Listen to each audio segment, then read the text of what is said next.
Hello, everyone. I'm Nate Victoriano, presenting with Humanities Honors 1301 with, with Professor Young. And my presentation is on understanding consent through cross-cultural partner dance. Dance has always been a part of my life um, and I am very excited to be sharing that aspect of my life with you all. Going over a quick overview and introduction, um, thematic statements, a story, an abstract, plus a research question. We're going over two countries, the United States and Argentina, and we'll be exploring their common consent models. We'll be exploring two artifacts, the tango and the bachata, and we will synthesize a consent model from how they say no in those respective dances, both implicitly and explicitly. Go over conclusion, significance, and a final thank you. So I want to ask everyone a question. What do you consider beautiful about dance between two people? Personally, um, is it trust, chemistry, sharing of common culture?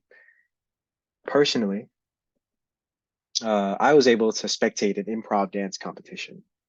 This was not the main event, as there are other categories as well. There's tango, salsa, bachata, all different age levels.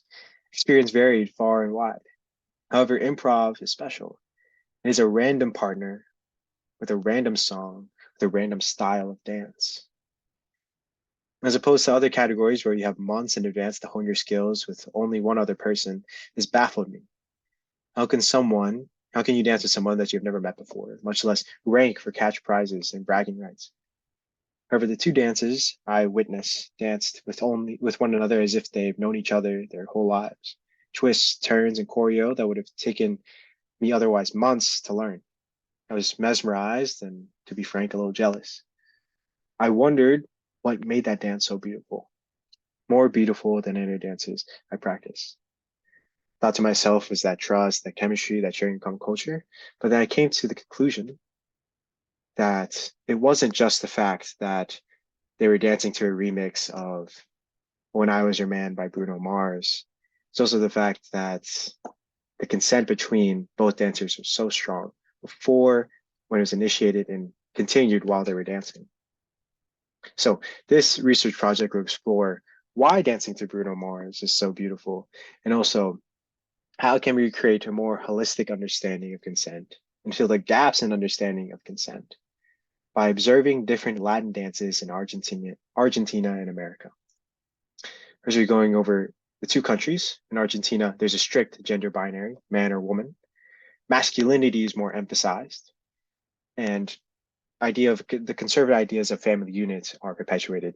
Man, woman, 2.5 kids, a dog. And consent is based on the delegation uh, of tasks between genders. A man is supposed to do one thing, and a woman is supposed to do another thing. And thus, the ways that we say no are a bit different. As opposed to America, um, there's more fluid gender spectrums. Masculinity is more disenfranchised, and more egalitarian or equal ideas of gender are favored. And individualism uh, perpetuates that, as opposed to the family unit in Argentina. And there are more affirmative consent models, more explicit yes or explicit no. And what's common between Argentina and the US, they both celebrate Latin dances and Latin cultural expressions. So consent can be separated into two stages: initiation and continuation. Initiation starts before you even meet your partner. For example, if you're trying to find, like, for example, when I was trying to find that improv dance competition, it is understood that you're going to those competitions to dance with one another. Thus, that aspect of consent is met. You're there to learn, you are there to compete. That aspect of consent is often overlooked. The types of hand placements for the dance is also crucial. Different hand placements, different foot placements to start the dance can make a completely different dance altogether. Also, explicit verbal boundaries are very important to that initiation. The continuation of that dance, once you're dancing with your partner, there's nonverbal cues such as eye contact, hand placements, right? Also, that reciprocation. Does your partner's hips move when your hips move? Do they move when you use your guide hand to send them a certain direction, right? And also your reputation as a dancer fuels that continuation of trust between you and your partner. And we'll be talking about that reputation later on. So in the tango, what makes the tango so beautiful in Argentina, that's an interplay between the two sexes. As Argentina's belief that there's only man and woman, as perpetuated by their ideas of the family unit. For example, the man or husband or son, right, supposed to be more stoic, supposed to withhold their emotions more, in order to be seen more as an anchor for the family to lean upon when times get tough. Man is usually viewed as a point of guidance, right? Similar to how you would guide your partner through the dance floor. Um, a father is supposed to be seen as a point of guidance to help their children. The woman in tango is supposed to be seen as more eccentric, flaunt flaunt what makes them more feminine. This will be seen as the centerpiece of the tango. As the family unit in Argentina actually centralizes around the woman. It is more commonplace to protect the uh, female head of the family and value them more than the men in the family. Um, as you can see, the men are usually wearing all black within the dance, as you see here. They kind of hide to represent that stoicism and kind of hide them behind the woman, who's usually going to wear more vibrant colors, so they can be the central point of the dance. And consent in the tango as initiation, it's very common in social gatherings to be dancing the tango in quinces, dance clubs. So when people go to these places, they understand that they're there to dance. Simple eye contact with the motion to the dance floor is all you really need in Argentina. And hand and foot placements are so crucial to initiate the dance. The woman should center her feet about the man's lead foot, and they should grab onto here their lead hand. And continuation of this consent is fueled by the reputation of the man. I would say it's more lopsided uh, in favoring towards the man. More tasks are delegated to the man there. The reputation as a good husband, a good father, a good son, and how well they uphold those relationships is important to how well of a partner they are. If they uphold those relationships, if they're a good husband, good father, they're able to find more dance partners. Conversely, if they're not a good husband, not a good father, they cannot find as many dance partners because their reputation as a man precedes them on the dance floor. And the ways that people say no when they are dancing with another, if these tasks are not met, if you know that your partner is not a good husband, good father, if you know that your female counterpart is not able to flaunt her femininity in such a way that is appropriate, then both parties are enfranchised to leave that dance. Next, we'll be going into the bachata. Um, the beauty in the bachata in America is that partner pairs don't really matter. Could be man, man, woman, woman, man or woman. It just matters if you're willing to play a masculine or feminine role. And the extent of which you're masculine and feminine is really up to you, hence that individualism. Both can flaunt those things. They can flaunt, they can both show off. Whereas in Argentina, where it can be frowned upon to show off as a man, the men in dancing bachata in America are enfranchised to do it because of their individualism. Other key characteristics are body rolls and other flirtatious and intimate movements. Initiation in bachata.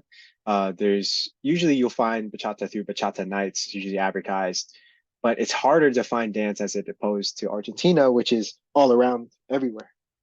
And initiation in Americas, you can see affirmative consent models where very explicit verbal boundaries are established so that both can enjoy the dance. The continuation of these dances, verbal cues continue. Are you okay with dancing like this? Are you fine? Are you comfortable? Reading eye contact and hand placement. And if these boundaries aren't met, if these explicit boundaries that you've established prior are not met, you are enfranchised to say no. It's very common with verbal consent models in America. Next, we'll be going over um, how cultural consent and dance perpetuate one another. Um, So the culture of consent is those key values that we talked about before. Uh, in Argentina, the strict gender binary makes it so that tango can only be danced between man and a woman.